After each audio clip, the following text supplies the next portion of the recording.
Namaskar, my name is Kartik Srinivasan. I am a student of astrology. I am doing consultations on astrology. I have been studying astrology in a parampara for the last 7 years or more. I have studied under the famous astrologer Pandit Sanjay Rath and Sri Visti Larsen. Visti ji is my guru and guide as well, and he has very closely guided me. And today, whatever I know in Jyotish is entirely due to both Sanjay and Visti Guruji. Uh, Today, I'm going to talk about a set of topics. From today, I'm going to start talking about a set of topics on astrology, which generally you won't find uh, much mention of it, or not at least that much popularity of it, at least in YouTube and mostly in general books and all that. What you find mostly in books and all, written books written about, or maybe even YouTube videos taken about, are about what we call natal astrology or jataka. Here we are talking about planets and rashis, nakshatras, yogas, bhavas. Okay, so this is what we largely find in the YouTube. What is Mercury in Capricorn? What is the meaning of that? What is Venus in Gemini, and so on and so forth. Um, these have their value, no doubt about it. I'm not denigrating that at all, and they are important. But you have to understand that when in ancient times, uh, the knowledge as well as the ability as well as the time for drawing natal charts was not there amongst general people. What were they doing? People were definitely interested in Jyotish. We can see that in India, almost everyone is interested. Hmm? It was very difficult. It may take an entire day to calculate do all the calculations required for one particular chart. Today, at the click of a button, you find everything, including rashis and vargas, planetary positions, their degrees, okay, which are who's the atma karaka, who's the amatya karaka, and everything is plotted very well, on the chart itself. The Ardha Lagna, Upapada Lagna, whatnot. Okay, it was not so. Even 50 years back. Okay, a generation ago, astrologers actually had to calculate things by hand. Okay, so what would they do in such point of time? Largely, what they would do is rely upon the panchang, which is something which is calculated at the beginning of the year for the entire year, either basis Drik or Vakya Panchang, and there were different Panchangs in different parts of the country. And people would know, okay, today is this weekday, this is the Tithi, this is the Vara, and all that. You would remember the old calendars in your home which would list all these things. Okay, I remember in Maharashtra there's something called Kal Nirnay, which I think is still there. In South and Tamil there is Pamba Panchangam and various other Panchangams which are there.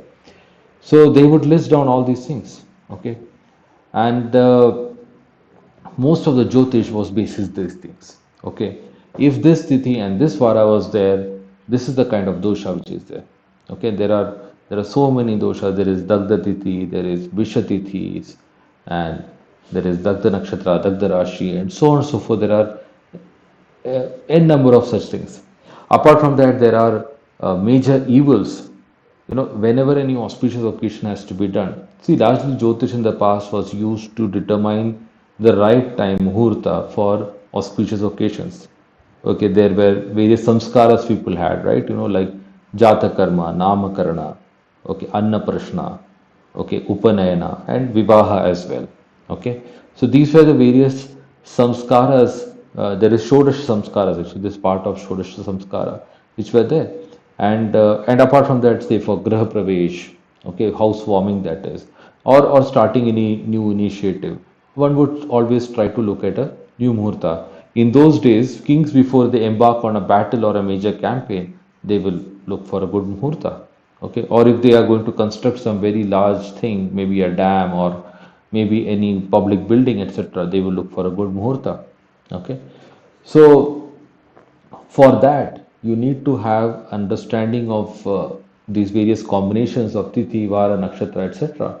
Hmm? And apart from that, there were 21 or 22 major evils which one has to avoid, like certain nakshatras, say, which is called no feeding nakshatras. There are 11 of such, they should be avoided. Then certain yogas like Vyatipata, Vaidriti, then Ekargala, so many such things are there. Okay, say a nakshatra in which grahana has happened should be avoided for say 3 or 6 months, depending on how much grahana happened in that nakshatra, be it Surya grahana or Chandra grahana. So many various intricacies were there, which we generally don't talk about much. So I thought today, why not start talking about these things? And I thought of taking a topic which would be very interesting. Uh, Basically, this is about nakshatras. The nakshatras are divided into various categories, various types. This is one way of categorizing nakshatras, in which nakshatras are categorized into 7 types. And according to that, there are certain activities which are useful on that, useful which are auspicious or not auspicious, depending on the type of uh, category of nakshatra that is there. See, this one thing I wanted to say was these things about nakshatras, these things about Samhita, various combinations and all that. It's not that they are just confined for Muhurta. One can understand deeper aspects of how to analyze natal astrology, natal horoscope, basis these things. Today I'll be talking about that as well. How we can use these principles in analyzing a natal chart. So let's go on. Uh, Let me go to the next slide. So these are the various types of nakshatras and the activities which can be done. These are the 7 types. I'll just read them out. They're called Dhruva, Chara, Ugra, Mishra, Laghu, Mridu, and Daruna. These are Sanskrit words, and in Sanskrit, the naming itself was done in such a way so that it conveys something about the type of nakshatra. Dhruva actually means something which is very stable, fixed. Okay, so then immediately in your mind will come, okay, what type of activities do I want to be stable and fixed? I start that activity and I don't want much disturbance in that. Okay, so for example, if a king has to be coronated, if a prime minister has to take oath, okay, he wants that after taking oath, his next 5 years of his period, his term, should be without much disturbance. His position should be stable and intact. He doesn't want to move to any other position. He wants to remain the prime minister, right? So for that, you would like to take a Dhruva nakshatra, because Dhruva, those who know mythology or Puranas, it's not right to call that mythology, by the way. Those who know Puranas, they would know that there was a young boy called Dhruva, okay, who prayed to Lord Vishnu, and because of his tapasya, he was given the position of what is called the pole star, right? And the pole star is something which was used and is still used also by navigators to determine the direction. In the high seas, when a ship is sailing, they don't know how to differentiate between directions. And in those days, the pole star is something which keeps changing over a long period of time, but there is always one star at a point of time which is Dhruvas, okay, and that is considered as the benchmark to decide upon what direction to take, what is north basically, because it's always in the north. So the Dhruva also guides, it shows the direction. Okay, so these are the aspects one has to think about. Okay, what does Dhruva mean? What are the various implications of it? Okay, also synonym is given, which is Sthira. Sthira also means something which is stable and fixed. Okay, Dhruva also means unshakable, which can't be so you want, if you're coronated, you don't want your throne to be shaken, right? uh, and then there is also the related weekday which is mentioned.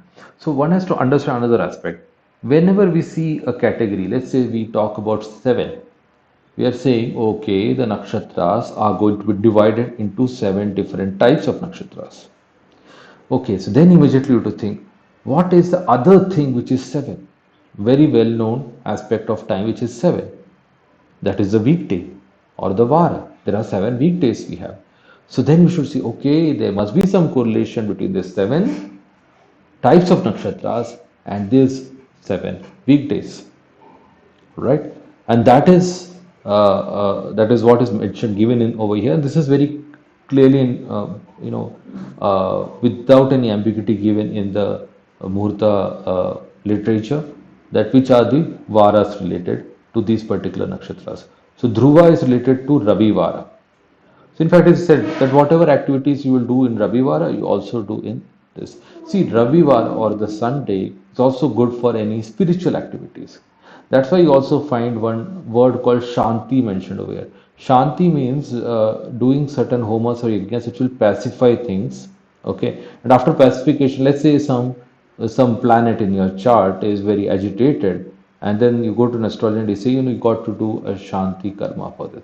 Mostly, most of the karmas that we do, normally pujas in home and all that, these are largely shanti karmas. Okay, uh, you know other than that, there are other types of yajnas, which is, let's say, abhichara and all that, which is very different, where you're trying to do some harm to someone.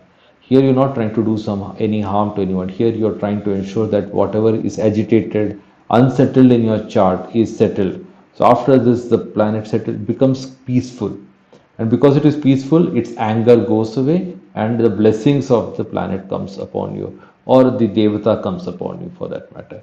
So after that, things become stable in your life. They're not shaking anymore. That is why shanti karma is also done over here.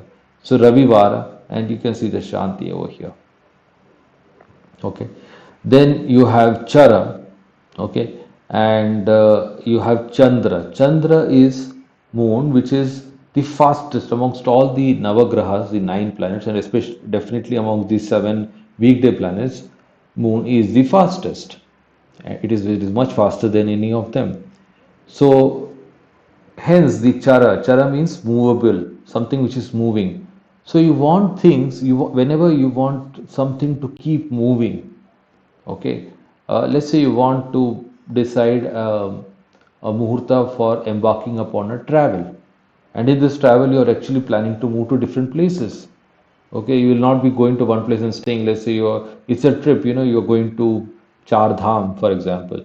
So you want to keep moving. So better to take a Chara Nakshatra.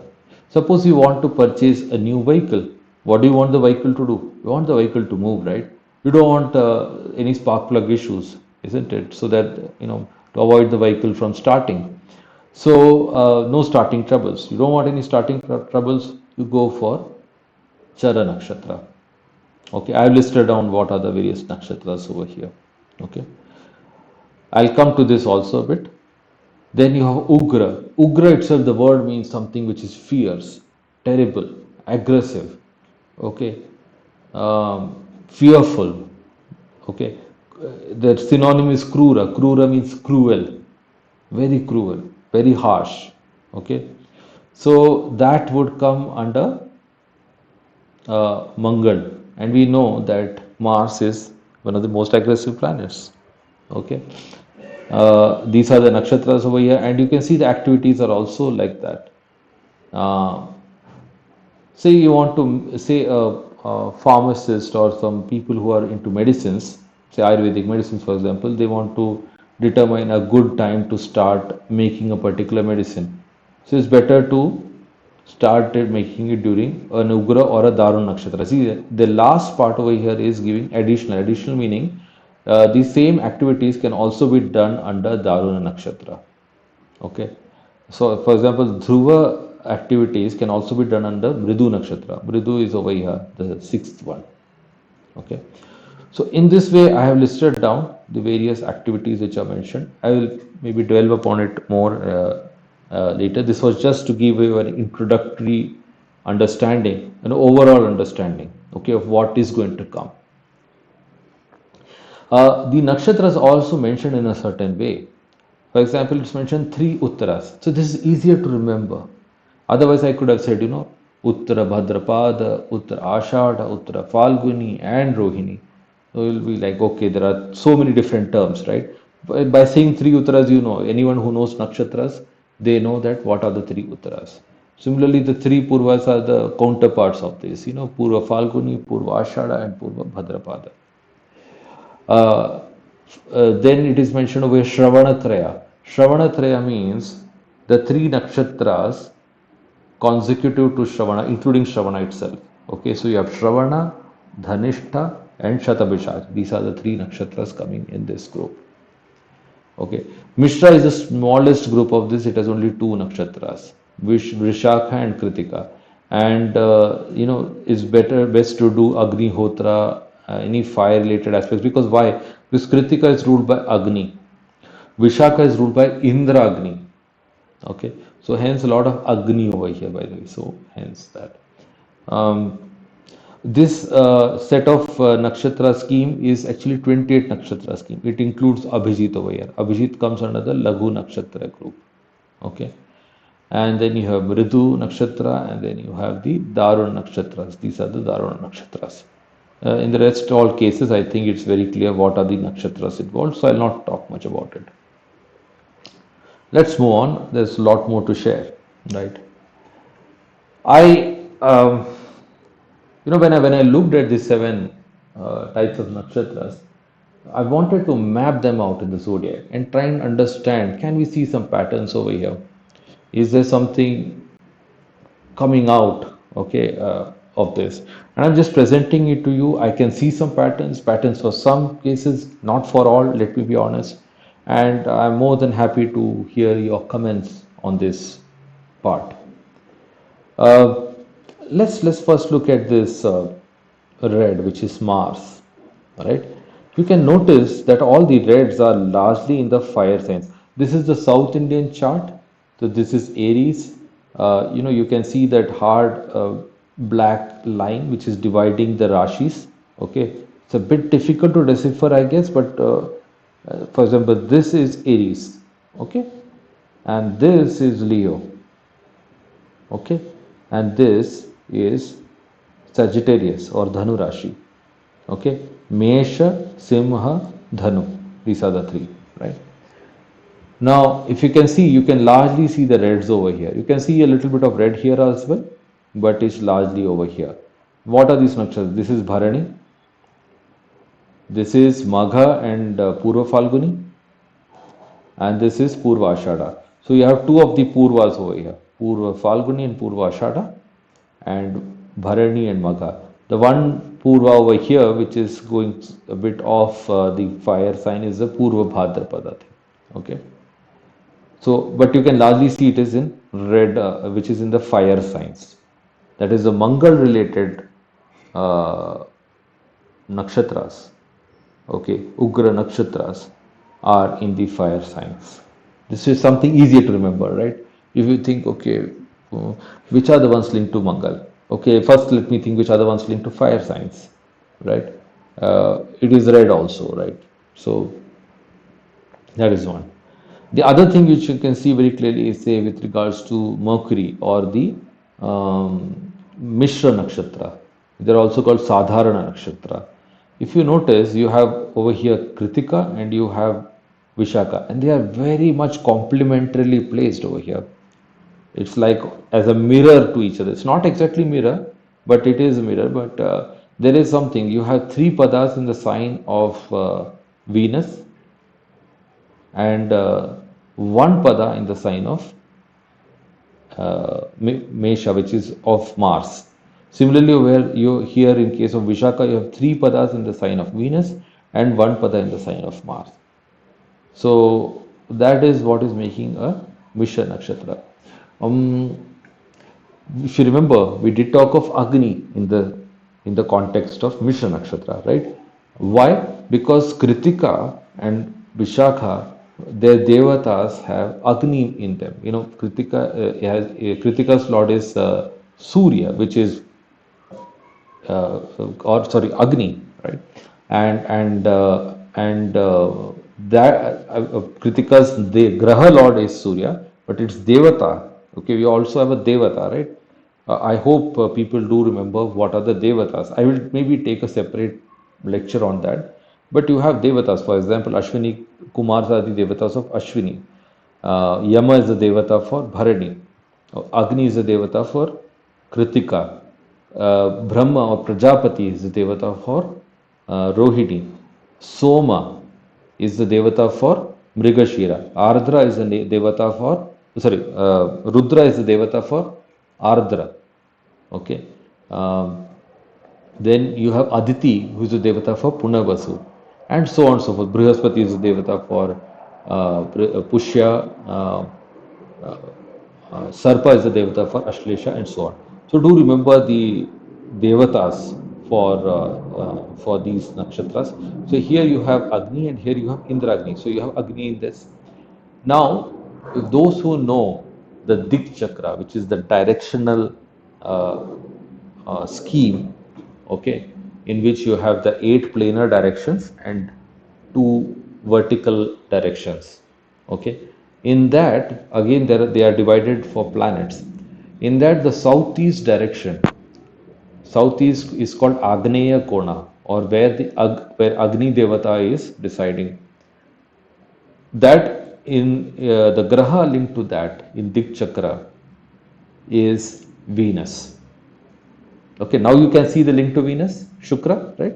Shukra is linking to that. So here you have Shukra ruling 3 pada of any of both of either of the Mishra Nakshatra. Okay, and Mars is ruling 1 pada, right? Mars is directly linked to Agni, and there is another scheme which is called Kala Chakra, in which Mars is linking to the southeast direction. Okay, Mars is Agni. When you think of Agni, you know what comes to your mind is Mars. So this was some. I'm just trying to give you some correlations which has come in your mind, and maybe you can think about it in depth. Um, Another interesting thing, we have talked about Chandra, right, being linked to Chara nakshatras, movable, right, because moon is moving, right, fast moving. And if you see the most of the nakshatras related to Chara nakshatra, that is related to moon, are in the airy signs. You have Punarvasu here, you have Swati here. Swati is ruled by Vayu. I'll come to Vayu aspect. And then you have here Shatabishaj and part of Dhanishta. You also have some part in Prithvi sign, that is Makara. Now, Vayu is very clearly understood because Vayu is moving. Vayu is what causes movement. Vaha, right? Vayu is what causes movement of something from one place to the other place, and Vayu is constantly moving. Okay, and the lord of, in fact, Swati, which is the middle of this, you may say, triangle, is Vayu. Okay, so when you know, okay, what is a nakshatra devata, and then you can know what is the tattva of these signs. Okay, a lot of these interesting correlations come which help you also remember, because you also have to remember these schemes, how to remember it. So I'm trying to give some aids to help you remember this. Mm, let's see what else can we see over here. Uh, I could not really understand why, but most of the Surya nakshatras, that is those linked to sun, not Surya nakshatras, but those as per as the Dhruvadi scheme, those linked to the sun are also in the Prithvi rashis. Now, what are these? We are talking of Dhruva nakshatra, Sthira nakshatra, and Prithvi is something which is Sthira, which is stable, right? So you want something stable, you keep it on the ground, or you in fact put a foundation and try to put it inside the ground. So Prithvi is the most stable and immovable of all the tattvas. So probably that is why you can see over here, this is the Prithvi Rashi, this is Rohini. You have Uttara Falguni, large part of it is in Prithvi Rashi. Then you have Uttara Ashadha, again a large part of it is in Prithvi Rashi, 3 padas. The last pada of this Uttarashada is what we call Abhijit Nakshatra. That's why I've given this light yellow over here. Because Abhijit is linked to the Laghu Nakshatra, that is linked to Jupiter. So you can definitely see all three of the Prithvi Rashis having one of the Dhruva Nakshatras. Only one odd one out is again one of the Bhadrapadas, which is the Uttara Bhadrapada in this instance. The Purva Bhadrapada was the odd one out in case of Agni, and Uttara Bhadrapada is sort of the odd one out in the case of um, Prithvi Rashis. Why? I would be more than happy to hear your opinions about it. Okay. And that is my joy in sharing all these things, because hopefully I may get something to learn from these interactions. Some my own thoughts triggering, and also learned people amongst you may also share your opinions, which may give me some more clarity on this topic as well. So I am honestly in the learning process myself. Okay. Uh, Okay, then let me see. Venus is Mridu Nakshatras, and uh, we have four of them, right? Which are those? Okay, I remember it. Do you remember? I mean, if you can. You have Mrigashira, you have Revati, you have Chitra, and you have Anuradha. Okay. Why I remember is in one of the Muhurta literature, it is given. How is it given? Mrigantya Twashtra Mitra. Mrigantya Twashtra Mitra. Mitra. Yeah. Mrigantya Twashtra Mitra. That is how it is given. Okay. What does it mean? Mriga means Mrigashira. Antya. Antya meaning that which comes at the Anta, or the last one. The last nakshatra is Revati. Mrigashira Revati. Okay. Twashtra. Twashtra is the devata for Chitra nakshatra. Mostly Muhurta literature, the nakshatras are referred by their devatas. That is how traditionally, today we talk about them with the nakshatra names, but traditionally they were always given, most of the times they were given with various synonyms for of the devata. For example, Shatabishaj, you will find the word Toyapa. Toyapa. Okay, how is it Toyapa? Because the devata of Shatabishaj is Varuna. Okay, Varuna is the lord of waters. Water is called also called as Toya in Sanskrit. Pa indicates the lord, or someone who is sort of a palak, or who protects something. Okay, so Toyapa is like the lord or protector of waters, you may say. Hence, Toyapa indicates Varuna. Varuna is indicating Shatabishaj. So hence Toyapa is used to mention Varna, Shatabishaj, and there are many other synonyms. I'm just talking of some. It's also called Shatatara also. Uh, Shatabishaj itself means Shatabhishak. Bhishak means physician.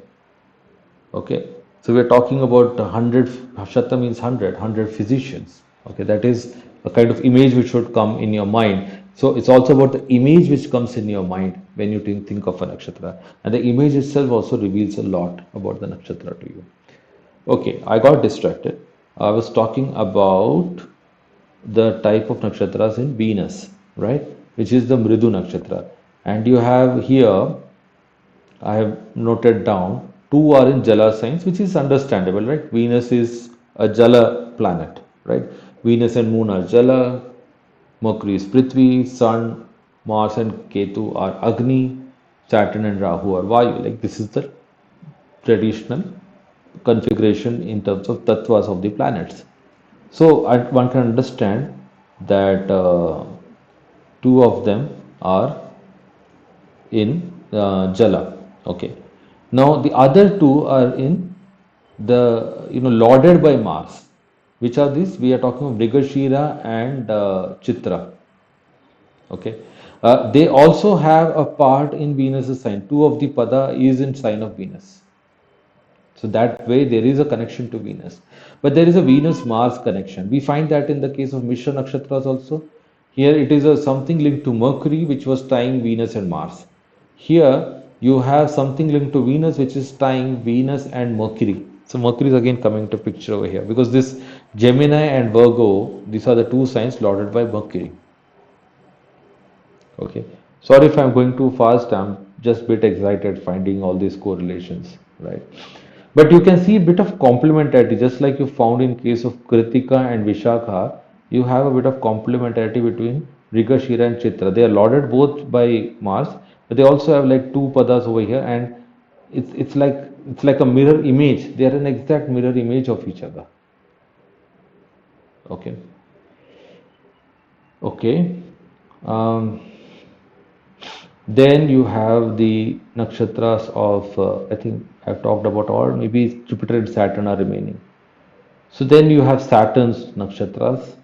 Mm, see, one thing one does notice is there is a lot of Gandanta involved in case of three of the nakshatras. You have Ashlesha, Jyeshtha, and Mula. Okay, Gandanta is not very good. Gandanta is whenever there is a junction between a fire sign and a water sign. So you have three Gandantas. You have the Revati Ashwini Gandanta, that is between Pisces and Aries. You have the Ashlesha Magha Gandanta between Cancer and Leo, and you have the Jyeshta Mula Gandanta between the signs of Scorpio and Dhanu. Okay, and if you notice here, the blue colors are around Gandantas except for Ardra over here. That is the odd one out. The others are around the Gandanta. Okay. And these two are particularly, the lords and the type of nakshatras that they are very aggressive or so. Revati and Ashwini, even though this is a Gandanta, they are sort of much more softer nakshatras, you may say. And then you have Jupiter related nakshatras, which is, I sort of saw a, no, it's not right to say that really, is it? But you can definitely see that this is between 1 and 4, it's a Kendra. And then you have a one nakshatra, this is Hasta. Hasta is in the sign of Virgo, which is, it is in the sixth house if I were to look at from the house perspective.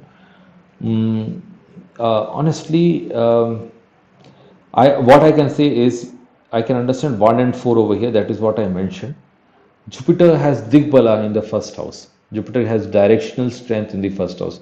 Whenever Jupiter is in the first house of a chart, that is a very strong Jupiter, and it gives a lot of blessings to the person. Whatever be the lordship of Jupiter, whatever that may be, it will give some good results for the person. It may be internal results in terms of his intelligence, because Lagna is intelligence, and the qualities and the character of a person, or it can be external also in terms of the looks and general well-being of the person. And the fourth house is the exaltation, natural exaltation, because Jupiter gets exalted in Cancer. Okay, and this also is a sign of Cancer, by the way. So that is a link I can find. This one is lauded by Savitr, and that is Hasta, and it's the Graha Lord is Sun. So I don't know. Then you have Abhijit over here, it is in the 10th house.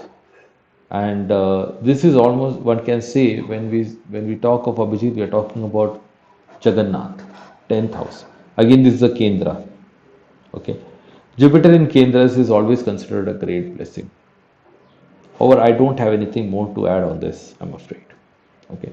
So this was something on nakshatra types and all in terms of the zodiacal map. I have much more to share.